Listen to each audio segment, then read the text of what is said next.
Welcome to all of you on my channel math nuts. कल की video में आप लोगों से एक सवाल पूछा गया था कि ए किसी कार्य को उतने ही समय में करता है जितने में बी और सी मिलकर करते हैं। ए और बी मिलकर उस कार्य को 12 दिन में तथा सी अकेला 24 दिनों में उस कार्य को कर लेता है, तो बी अकेला उस कार्य को कितने दिनों में समाप्त कर लेगा। तो आइए आज इसका सॉल्यूशन देखते हैं। सबसे पहले लाइन में ये कहा गया है कि ए किसी कार्य को उतने ही समय में करता है जितने में बी और सी मिलकर करते हैं। इसका मतलब ये हुआ कि ए की जो कार्य क्षमता है वो बी और सी दोनों की कार्य क्षमता के बराबर है। मतलब बी और सी दोनों मिलकर एक दिन में अगर एक काम करते हैं तो उतना ही काम ए एक दिन में करेगा, मतलब एक, क्योंकि बी और सी जितना काम करते हैं जितने समय में उतने ही समय में ए भी उतना ही कार्य करता है। तो बी और सी मिलकर अगर एक दिन में एक काम करेंगे तो ए भी एक दिन में एक काम करेगा। अगर बी और सी मिलकर एक दिन में दो काम करेंगे तो ए भी दो काम करेगा, है ना। अगर ए बी सी तीनों मिलकर अगर हम कहें कि तीनों मिलकर अगर एक दिन में चार काम करते हैं तो दो काम बी और सी करेंगे और दो काम ए करेगा। अगर ए बी सी तीनों मिलकर एक दिन में 6 काम करते हैं तो इसका मतलब बी और सी ने 3 काम किया होगा और ए ने भी 3 काम किया होगा, क्योंकि बी और सी की जो कार्य क्षमता है उतनी ही कार्य क्षमता ए अकेले की है। अब क्वेश्चन में कहा गया है कि ए और बी मिलकर उस कार्य को 12 दिन में करते हैं। तो ए और बी मिलकर उस कार्य को 12 दिनों में करते हैं, जबकि सी अकेला उस कार्य को 24 दिनों में करता है।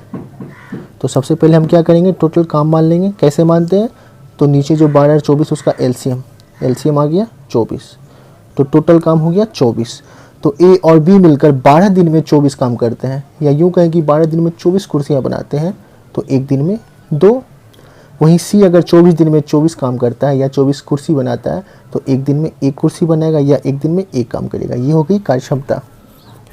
तो अब देखें कि ए और बी मिलकर एक दिन में 2 काम और सी एक दिन में एक काम करता है, तो ए बी और सी तीनों मिलकर एक दिन में 3 काम करेंगे, है ना। ये तीनों मिलकर एक दिन में 3 काम, क्योंकि ए और बी 2 काम और सी एक काम करता है, तो तीनों मिलकर एक दिन में 3 काम करेंगे।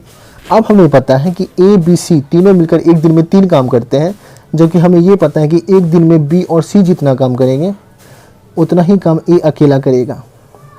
यानी कि इन तीनों ने मिलकर एक दिन में जितना काम किया होगा उसका आधा काम बी और सी करेंगे और आधा काम ए। तो इसका मतलब बी और सी ने 3 में से 1.5 काम किया होगा और 1.5 काम ए ने किया होगा। तो यहाँ से ए की कार्य क्षमता पता चल गई, क्या, 1.1/2। ठीक है। अब देखिए हमें यहाँ पता है कि ए एक दिन में 1.1/2 काम करता है, जबकि ए और बी दोनों मिलकर एक दिन में 2 काम करते हैं। इसका मतलब बी ने 1/2 काम किया होगा। ठीक है, क्योंकि ए और बी दोनों की कार्य क्षमता कितनी है, 2, तो उसमें से 1.1/2 काम ए किया होगा, तो इसका मतलब 1/2 काम बी ने किया होगा। तो यहाँ से हमें बी की कार्य क्षमता पता चल गई, कितनी, 1/2। तो बी एक दिन में 1/2 काम करता है, तो टोटल 24 काम कितने दिनों में करेगा, 24/1/2। 24 ऊपर चला जाएगा, 24 गुना 2 48 दिन। तो क्वेश्चन में यही पूछा गया था कि बी अकेला उस कार्य को कितने दिनों में समाप्त कर लेगा। तो बी अकेला उस कार्य को 48 दिनों में समाप्त कर लेगा। आई होप कि आपको ये सवाल अच्छे से समझ में आया होगा। अगर वीडियो अच्छी लगी हो तो प्लीज़ वीडियो को लाइक करें और चैनल को सब्सक्राइब करें।